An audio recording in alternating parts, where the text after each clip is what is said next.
the Pentagon's Psychological Operations Unit floated turning Taylor Swift into an asset during a NATO meeting. What kind of asset? A psyop for combating online misinformation. Looks like Swiftie might be a little shifty.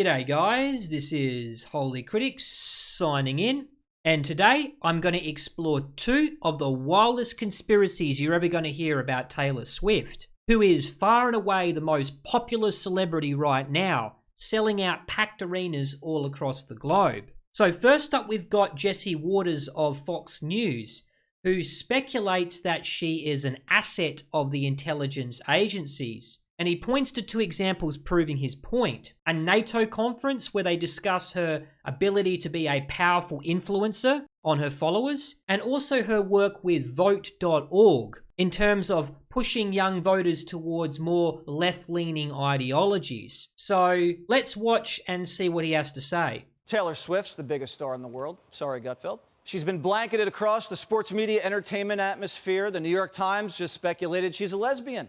What does that have to do with anything? And last year's tour broke Ticketmaster, a tour that's revenue tops the GDP of 50 countries. I mean, I like her music, she's all right, but I mean, have you ever wondered why or how she blew up like this? I don't know. She might be a good singer, maybe. Has he entertained that thought? Well, around 4 years ago, the Pentagon's Psychological Operations Unit floated turning Taylor Swift into an asset during a NATO meeting. What kind of asset? A psyop for combating online misinformation. Listen. You came in here wanting to understand how you just go out there and counter an information operation. The idea is that social influence can help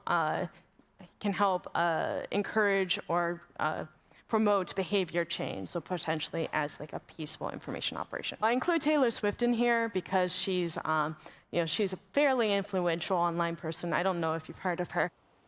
Yeah, that's real. The Pentagon PSYOP unit pitched NATO on turning Taylor Swift into an asset for combating misinformation online. Well, they must be getting pretty desperate at this point if they need to do that. In the 70s, Nixon enlisted Elvis in his war on drugs. He gave the king a badge and named him a covert federal law enforcement agent. Probably not the best person to use as an anti-drug advocate. Michael Jackson was tapped by Reagan, using his song Beat It in his public service campaigns against teen drinking and driving. Michael Jackson persuading minors not to drink. Anyway. Was he an alcoholic? So is Swift a front for a covert political agenda? Primetime obviously has no evidence. If we did, we'd share it. But we're curious, because the pop star who endorsed Biden is urging millions of her followers to vote. She's sharing links. And her boyfriend, Travis Kelce, sponsored by Pfizer. And their relationships boosted the NFL ratings this season. How does the New York Times speculate that she's a lesbian if she's got an NFL boyfriend? Bringing in a whole new demographic. So how's the PSYOP going? Well, as usual, Biden's not calling the shots because he doesn't even know who Taylor Swift is. He's confused her with Britney Spears and Beyonce. You could say even this harder than getting a ticket to the Renaissance tour or Britney's tour. She's down in, it's kind of warm in Brazil right now. Heck, at this point, I think she'd make a better president than Biden. Don't you reckon? So in modern times, with these people having such influence and such, immeasurable amount of followers, she can potentially single-handedly swing voters because of just the amount of followers that she potentially can influence. So the answer is yes, Jesse. Yeah, because when she posted the link to the Vote.org, it's like hundreds of thousands of young Taylor Swift fans all of a sudden registered to vote. I wonder who got to her from the White House or from wherever. The administration has what they consider a perception optics management team, and those are professionals that go out and identify those people who may be unsuspecting, whether with knowledge or without knowledge, to do these type of campaigns. Now, it is possible that Taylor Swift, quite frankly, does not know that she is being utilized in a covert manner to swing voters. I'm pretty sure she knows exactly what she's doing, just like the rest of Hollywood. Why wouldn't she want to impose her political views on her following? Well, I guess there's nothing really all that crazy about what he's saying there. Why wouldn't you want all the support you can get, especially if you're struggling in the polling as Biden is doing? So, of course, he's going to recruit whatever celebrity that appeals to the youth vote because he needs it to get him across the line. But just have a listen to what Sunny Hostin from The View has to say to counter Jesse Waters' argument here. Oh man, I'm sorry you have to see this. Yeah. Baloney. Good. What kind of baloney is that? Is that good? I have a You happy? baloney theory. Okay. I have a baloney theory. Speak up. My theory is that Taylor Swift was born in Tennessee. She kind of started out as a country music pop princess. And I think that the Jesse Waters of the world thought that she was their princess. And then all of a sudden, she decides to endorse a Democrat in Tennessee. Yeah. She was in support of March for Our Lives against gun violence. She supported the LGBTQ in her community in her music videos. And she said, I'm pro-choice. And then she said, and vote. They picked the they picked the wrong And princess. you know who their princess is? What, do Republicans sit around the table and decide who's going to be their princess? How freaking delusional do you have to be? Marjorie Taylor Greene. Yes. That's their princess. But why is it that Republicans Shut up, Joy. You got nothing good to say, don't say And it. you're not Tennessee. Republicans typically want small government because they don't think it does a good job getting in your business Yeah, it doesn't do a very good job getting into your business. until it gets to a conspiracy theory. And then they believe Taylor Swift can brainwash the entire nation.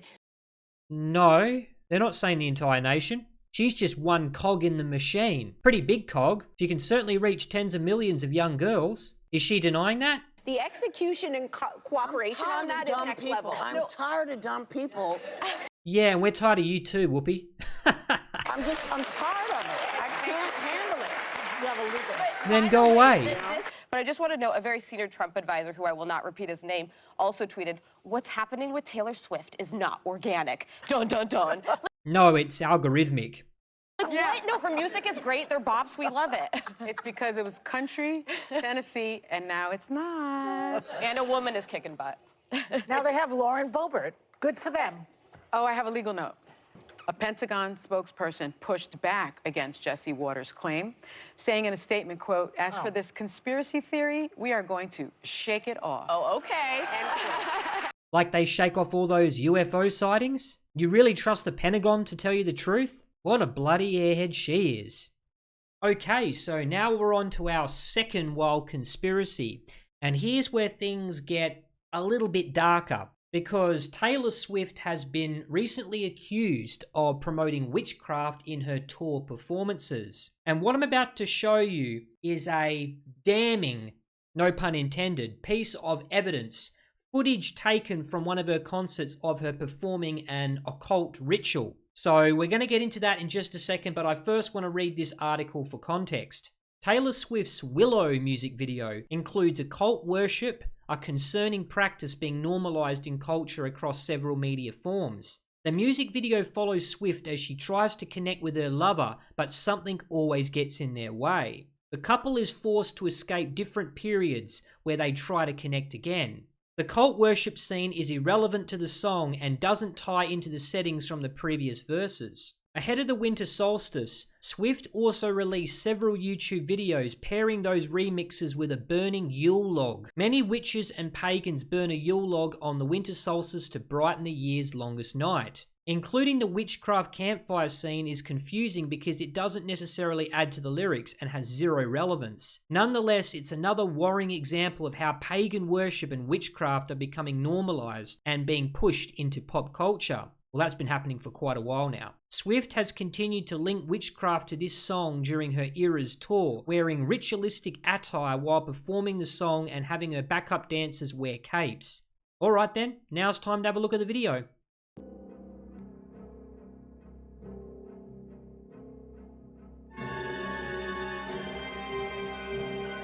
What in the holy hell?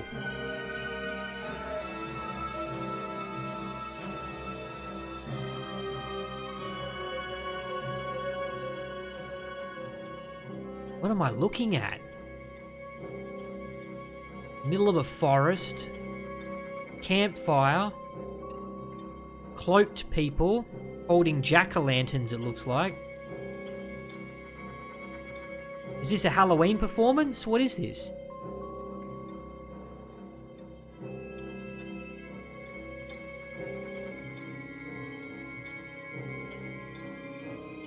This is so creepy, guys. How old were the kids in that audience?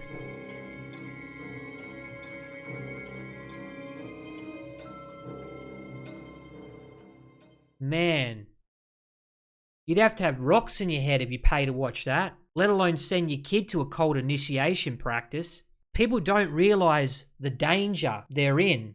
Man, I don't even know how you can sit in the crowd and feel safe when something like that's going on. You remember a few years back that Travis Scott concert? People started stampeding or crushing into each other. I mean, I wouldn't want to be in a place like that. That's a den of iniquity. Let's put it like that. What she's conjuring there is unholy. Just listen to what this priest has to say about it. Here we have Father Dan Rehill from Nashville, Tennessee, explaining the spiritual dangers of attending a Taylor Swift concert. There's been a lot of brouhaha about the Taylor Swift concert tour called Eras, that somehow there's witchcraft happening in the concert. Now, there's a lot of things to consider here, and witchcraft and Wicca, it is a very fast-growing religion, if you want to call it that. And in 2001, there were about 134,000 witches, self-proclaimed witches in America. Today, there's over 2 million. What? How does he find that stat out? Do people declare that on the census? The paraphernalia for witches can be bought on Amazon or in retail stores around Like Target? the country. So it is a growing practice, you could say. And what do they do?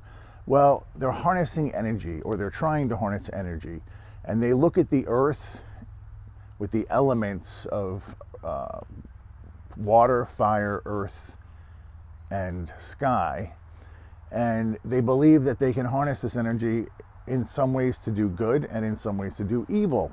Do good?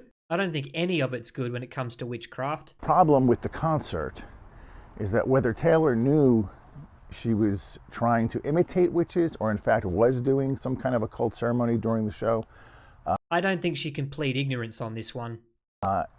is sort of irrelevant to the demons.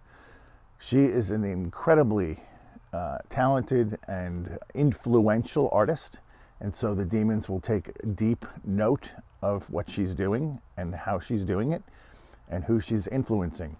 And so when they imitate these rituals with these orbs and these black capes that looks like something you'd find in the woods, even if her intent was not to practice any witchcraft or do any of the incantations, she is probably attracting a lot of demons to her concerts.